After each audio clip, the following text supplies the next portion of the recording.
Hi there guys, in this video I'm gonna show you how to unarchive WhatsApp chat Android.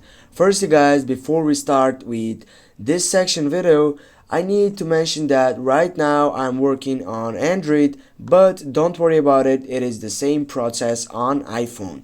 Firstly, when you're on your chat section and if you have an archived vision from your chat, then you're gonna be able just by typing on the archived on your upper side, then here you can see the all chats that are here archived. Now what you need to do to just unarchive these chats is just go select all of them and go on your upper side by clicking on the archive button. By clicking again on this archive button, all chats has been unarchived in your WhatsApp. Thanks guys for watching. Don't forget to hit that like and share the video. See you soon guys.